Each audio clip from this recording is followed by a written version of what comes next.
BizTech's Technology Show. Today we feature Kenneth Damansha, co-founder and CEO of Soul Parking. Now, Soul Parking is a leading Indonesian startup specializing in motorcycle parking solutions. Now, with a mission to improve urban mobility via cutting-edge digital technology, sustainable offline infrastructure, and a customer-centric approach, Soul Parking is at the forefront of redefining urban transportation in Indonesia. Now, to tell us more about this, Kenneth, welcome to the show. Thank you, Brian, for having me.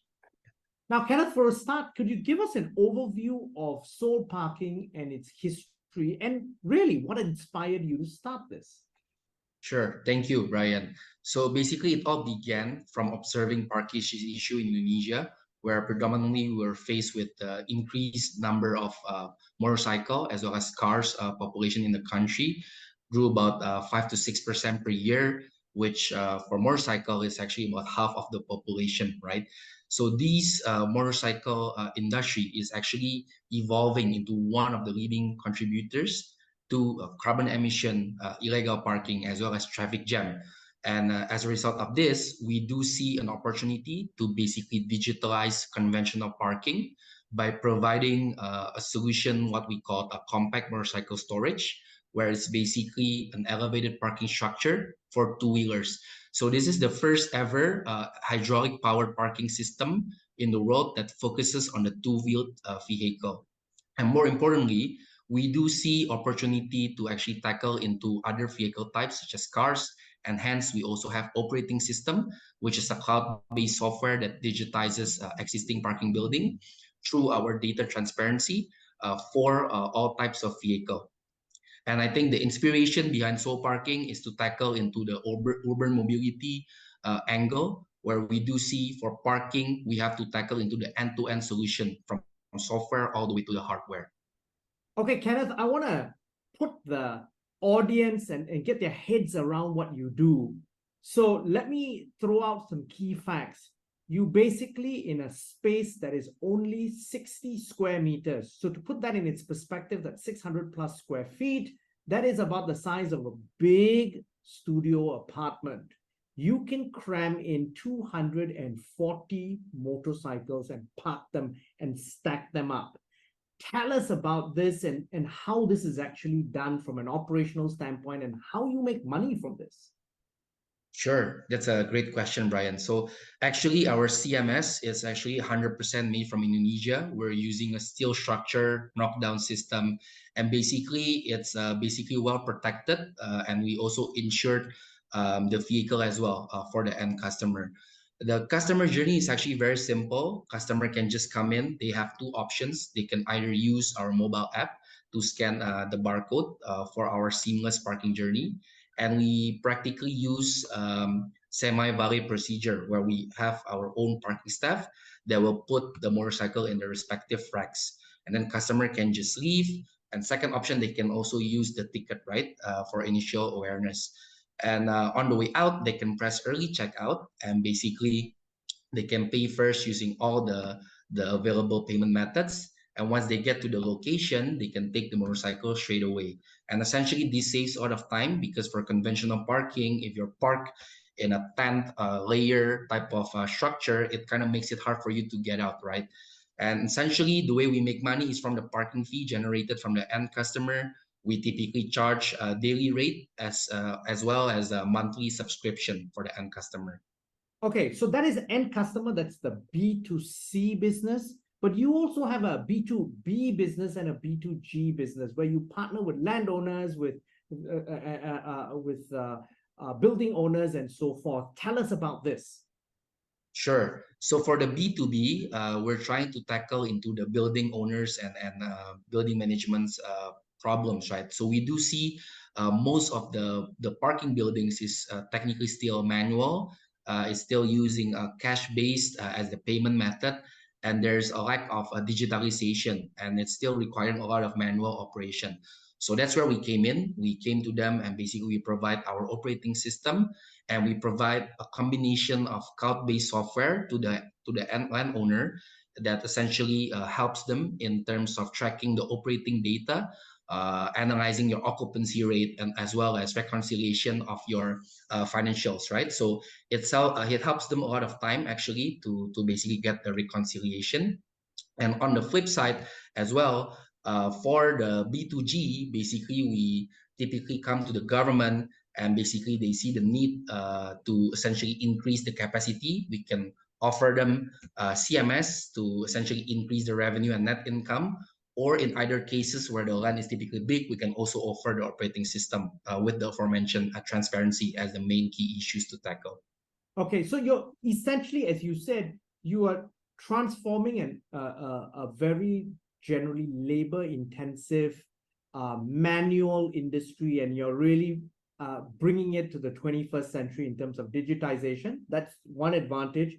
And of course, the other advantage is literally you are maximizing the footprint and the revenue out of whether it's solving a problem of more parking or trying to make more revenue out of per square foot. Correct. Yes, I think that's on point. So then the other thing that also you mentioned, which is an Indonesian problem, not just an Indonesian, but global problem, is really the fact that these motorcycles are big polluters. A lot of them are two-stroke engines. They are huge. They have a huge impact on pollution. Your government in Indonesia is targeting really a migration away from traditional motorcycles to electric ones. They're targeting 50,000 in 2023 and I think 150,000 by 2024. How are you taking advantage of these key trends and shifts that your government is encouraging, not only your government, but governments across the region? Yes. So we aim to establish ourselves as the infrastructure to support both motorcycle and cars, aligning with the government's plan for Indonesia to achieve net zero emission by 2030. And basically, we're trying to provide an infrastructure that is positive for the EV adoption to play out in the future. So right now, we're actually developing our own EV charging for two-wheelers, where essentially customer can come in, park, and they can also put the battery next to our parking premises. And basically, you can use mobile app to book and as well as to pay for charging and parking seamlessly, right, within that.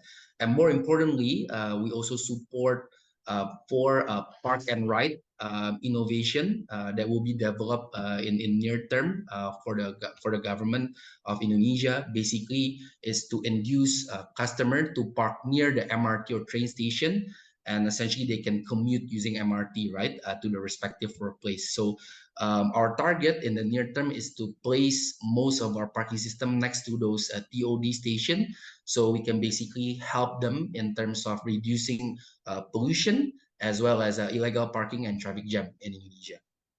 Now, EVs and this whole electric infrastructure is really the huge opportunity. Soul parking to date has remarkably grown about 100 times in 3 years. What have been the key success factors for your rapid expansion? Yes, so I don't think we're not there yet. So we're just getting started in terms of reaching our next milestone. But I mean, for us, the good thing is that we're starting from a low base from the pandemic, and basically for us, our product typically needs more time for branding, right? So during COVID, which is a blessing in disguise for us as well, we actually go into several different types of customer and we presented about our solution. And most of them actually, after getting to know them after a few months, they would come to us and they would actually want to try our solution, right? And I think since day one, we've always been focused in terms of focus on our customer, whether it's a capacity issue or whether it's a manual operation issue, and we tend to scale using that type of strategy. Okay, now looking ahead, you've grown 100 times in 3 years. There's a lot more to grow. What's the strategy moving forward, not only in Indonesia, but out of Indonesia? Sure, yeah. I mean, for Indonesia, there's still plenty of other key cities that we look into. So I can name. Kenneth, where are you at now? So for the benefit of the audience, what's your footprint like in Indonesia today? Sure, yeah. So over the past 3 years, we've actually scaled across 45 parking locations across Indonesia. So mostly have presence in Jabodetabek, Bandung, Yogyakarta, Semarang, Samarinda, and Bali. And see, like Bali is actually one of the top, or if not the second top performing cities from our company, right? So we do see a huge potential in a city like Bali, and there's actually a lot of other portfolio that we can look into, like maybe recreational area, theme park, as well as other like apartments or even like cluster houses as well. And going outside of Indonesia, that will of course be one of the end goal at some point. But we do see similar traits like Vietnam or even like Thailand, like Indonesia, right? So they have maybe like 60 million and 20 million motorcycle population, more or less, and with even higher ratio of motorcycle to population than Indonesia. So for us, those two countries are typically top of mind for us in the next few years to come. Now, Kenneth, you were a venture capitalist before becoming an entrepreneur. Walk us through what your journey has been like and some of the challenges that you encountered while building Soul Parking. Sure, yeah, that's a very tough question. But yeah, on the venture capital side, it has been a fruitful journey because during my time there, I actually quite learned a lot in terms of understanding businesses across sectors. So not just focus on parking, but since day one, when I actually was the one of the founding team member of Agaiti, we actually really like into tech enabled and ESG and clean impact related business. So I'm actually a big believer of building sustainable businesses. So it's not just about matter of providing technology to your company, right? But at some point, your business has to make money down the road. So by enabling those two angle, the tech-enabled businesses, I think, will be the next game-changing solution. And I think looking into the soul parking perspective, from the venture capital side, I mean, it's always looking companies more in a helicopter or general perspective type of thing. But when you're actually on the inside, increasing your margin is not that easy, right? So you can kind of have to, Yes.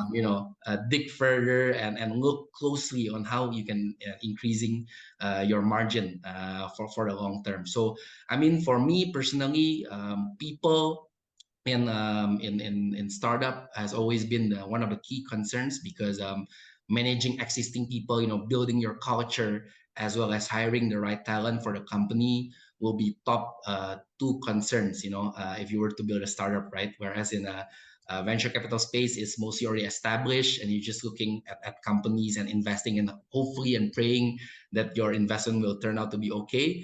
But on the flip side, in a startup, you're dealing with a whole different type of ball game, right? Which is people, and I would say. Now, Kenneth, one of the key things, so you've worn two hats before. You wear the entrepreneur hat, you've worn the investor hat. Now, globally, there is a funding winter, and there is a real push for startups to really who have been funded before to achieve profitability. Where are you at in that journey? Sure. Yeah. I mean, for me, it's not really shocking. We always saw that this, funding winter will come in the future, so it's not really surprising. For us, since day one, we're not the typical platform type of businesses that can maybe scale 20 or 30x on year-on-year growth. But for us, a decent, 3, 5, or 7x year-on-year is already decent enough while managing positive unit economics and healthy margin, right? And in fact, just to point out the data, a few years ago when we actually did outright sale, where we sold a few modules to government or even like businesses for our CMS, in a few months that we've done that, we're actually already profitable on group level, right? So for us, profitability right now is not really an issue. For us, it's just how to scale this business into a multiple presence with multiple location. And once we can basically turn on the volume or flip the page, we can basically focus more on the profitability angle. Now, Kenneth, it sounds like an exciting business, a business that is really solving problems, not only in your home market, but as we spoke about offline, really around solving problems in the ASEAN region in terms of really high intensity and high index parking. I wish you all the best in your journey with Soul Parking moving forward. Thanks for coming on the show, Kenneth. Thank you, Brian, for having me. It's been an honor. Now, we've been speaking to Kenneth Damansyah. He's the co-founder and CEO of Soul Parking from Indonesia. I'm Brian Fernandez, and you've been watching and listening to BizTech's Technology Show. This interview will be on our website, www.biztech.asia, as well as our syndication partners, TV stations, radio stations, and websites. Thanks a lot for tuning in.